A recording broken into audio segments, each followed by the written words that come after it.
இப்போ நம்ம நாலாவது ப்ராப்ளம் பார்க்கலாம். Verify each of the following statement. மொத்தம் 5 ஸ்டேட்மெண்ட் கொடுத்துருக்காங்க. ஃபர்ஸ்ட் ஸ்டேட்மெண்ட் வந்து collection of all non zero rational number is closed under division.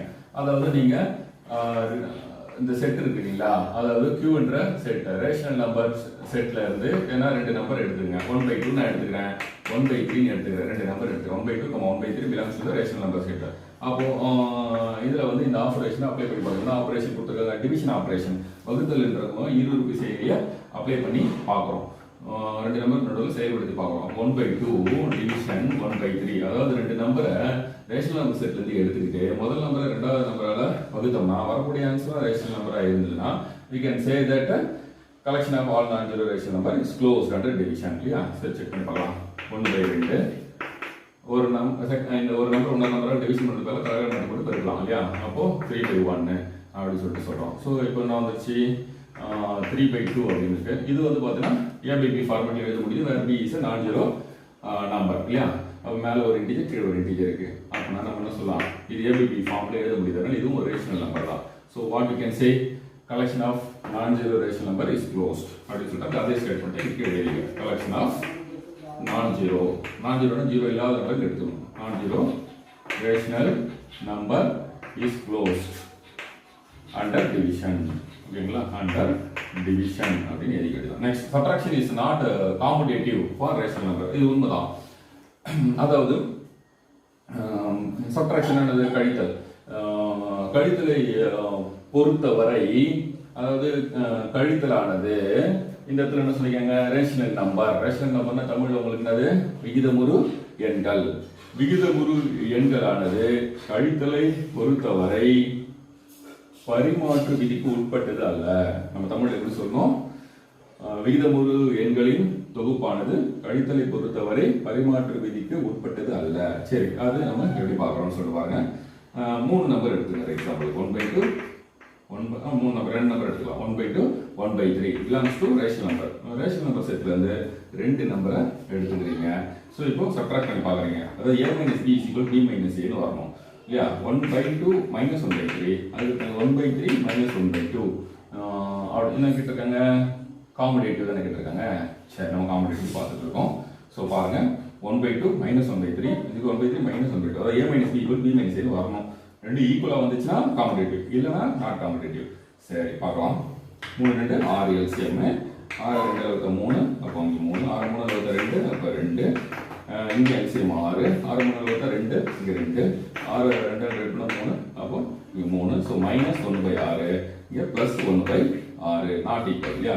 So not ஈக்குவல்ன்றதுனால subtraction is not commutative. Final answer எப்படி எழுதுங்க, subtraction is not commutative. Commutative அப்படின்னு சொல்லிட்டு இந்த ரிசல்ட்டை எழுதிக்கலாம் ஃபார் ரேஷனல் நம்பர்ஸ் அப்படின்னு சொல்லிட்டு நீங்க எழுதிக்கலாம். அடுத்து என்ன பார்க்கலாமா? இப்போ நம்ம 4th கொஸ்டின்ல 3rd சப்டிவிஷன் பார்க்கலாம். Division is not associative for rational numbers அப்படின்னு சொல்லிட்டு சொல்லியிருக்காங்க. அதாவது விகிதமுறு எண்களின் தொகுப்பில் வகுத்தலானது சேர்ப்பு விதிக்கு உட்பட்டது அல்ல அப்படின்னு சொல்லிட்டு சொல்லிட்டாங்க. ஸோ அசோசியேட்டிவ் அப்படின்னு என்னது, சேர்ப்பு விதி. சேர்ப்பு விதி இங்கே செல்லாது அப்படின்ற வகுத்தலுக்கு. ஏன் அப்படின்னு சொல்லிட்டு பார்க்கலாமா? 3 நம்பர் எடுத்துக்கிறேன். 1 2 1 3 1 4. இப்போ பாருங்க, முதல்ல பிராக்கெட்ல இருக்கு நம்ம ஆப்ரேஷன் முடிக்கணும். ஸோ 1/2 இன்ட்டு வகுத்தலுக்குள்ள தலைவர மாதிரி கூட எழுதலாம். ஸோ 3/1 வகுத்தல் 1/4 இங்கே 1/2 டிவிஷன் 1/3 இது என்ன பண்ணலாம் 4/1 எழுதலாம். ஸோ இது ஆகிடும் 3/2 ஆகிடும். இன்ட்டு இந்த டிவிஷன் பதில் என்ன பண்ணலாம், தலைவர மாதிரி போட்டு மல்டிப்ளை பண்ணலாம் 1/2. ஸோ இங்கே என்ன வந்துருக்கு பாருங்க 4/3. அடுத்த ஸ்டெப் என்ன ஆகிடாது 1/2 தலைவர மாதிரி போட்டு எழுதலாம். ஸோ இப்போ என்ன வந்திருக்கும் 3/8 அப்படின்னு இந்த இடத்துல வந்திருக்கும். கரெக்டுங்களா?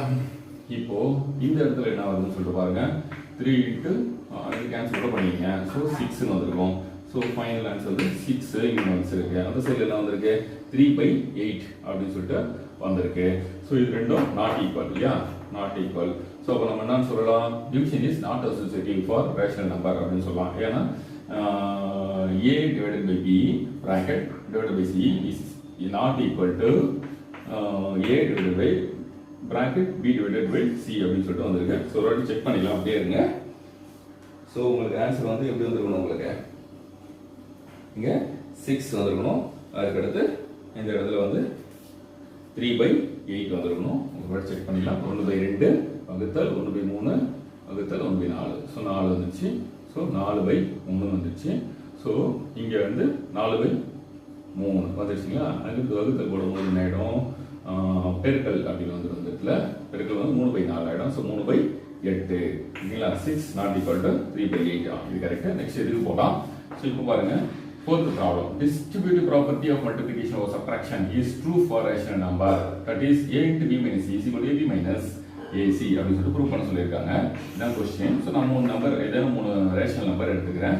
அதாவது விகிதமுறு எண்களின் தொகுதியை பொறுத்தவரை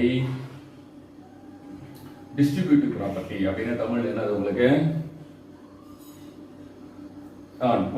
பங்கீட்டு விதி அப்படின்னு சொல்லிட்டு சொல்லலாம்.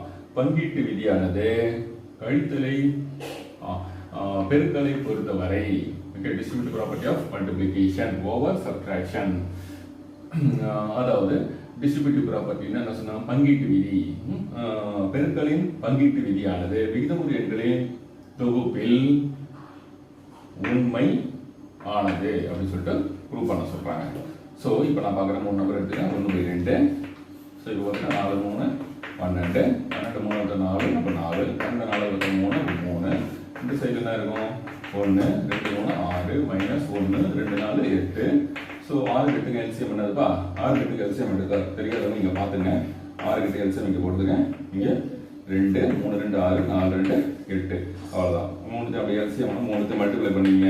2 × 3 6 6 × 4 2 × 3 × 4 2 3 6 அதனால 24. அதனால இங்கே எல்சிஎம் 24. 24 6 வகுத்தா 24 6 வகுத்தா 4 அப்போ 4 24 8 வகுத்தா 3 அப்போ 3. ஸோ 1/24 அப்படி வந்திருக்கா. ஓகேங்களா.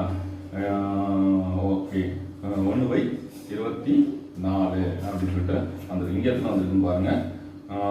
1/2 இன்ட்டு 4 போச்சுன்னா 1/12. ஸோ 1/24. ஸோ இங்கேயும் 1/24 இங்கேயும் 1/24.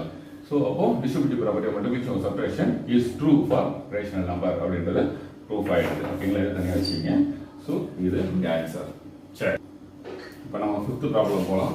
அதாவது 4th 5th subdivision. The mean of two rational number is rational and lies between them அப்படின்னு சொல்லியிருக்காங்க. நான் சும்மா உங்களுக்கு எக்ஸாம் காமிக்கிற ஒரு நம்பர் லைன் எடுத்துக்கிறேன். 0 1/4 1/2 3/4 1 அப்படின்னு சொல்லிட்டு இதெல்லாம் ப்ளஸ்ல இருக்கு.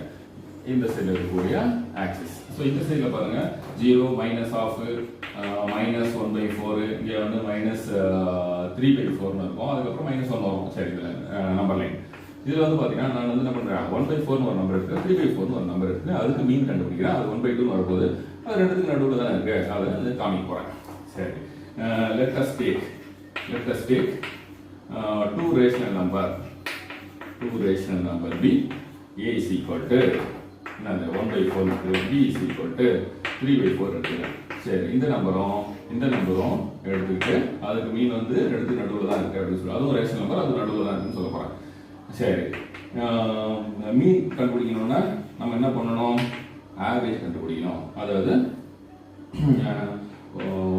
ஆவரேஜ் ஆஃப், ஓகேங்களா, ஆவரேஜ் ஆஃப் 1/4 அண்ட் 3/4. ஓகேங்களா. அதாவது 1/2 இன்ட்டு 1/4 ப்ளஸ் 3/4. அதாவது 2 நம்பர் கூட்டி 2ஆல் வகுக்கணும். வேறு எதுவும் கிடையாது. தான் மீன். ஸோ அப்படி பார்த்தோம்னா 4 4 1 கீழே வந்து டினாமினேட்டர் சேமாக இருக்கும்போது நியூமரேட்டர் அப்படியே ஆட் பண்ணிக்கலாம். ஸோ 4. ஸோ கேன்சல் பண்ணிங்கன்னா 1 ஆகிடுது. ஸோ 1/2 இதுதான் மீன். ஸோ பாருங்களா, 1/2 எனக்கு ஆன்சர் கரெக்டாக வந்துச்சு. ஓகேங்களா. இதுக்கும் மீன் 1/4க்கும் 3/4க்கும் ஆவரேஜ் எங்கே இருக்குது, 1/2 இருக்குது. அது எக்ஸாக்டாக நடுவில் நம்பர் லைனில் போட்டு பார்த்தாலே தெரியுது. அப்போ அது உண்மையாச்சு. The mean of two rational number is rational. So 1/2ன்றது ஒரு ரேஷனல் நம்பர் தானே, அதான் சொல்லியிருக்காங்க. அண்ட் லைஸ் பிட்வீன் தான், அதாவது தமிழ் இது நடுவில் இருக்குது. அது தமிழில் சொல்லணும்னா 2 விகிதமுறு எண்களின் சராசரி ஆனது, கூட்டு சராசரி ஆனது மறுபடியும் ஒரு விகிதமுறு எண்ணாக தான் இருக்கும். அதுவும் கொடுக்கப்பட்ட 2 நம்பர்களுக்கு இடையே தான் இருக்கும் அப்படி ப்ரூவ் பண்ண சொன்னாங்க. கரெக்டாக ப்ரூவ் பண்ணிட்டோம். சரிங்களா.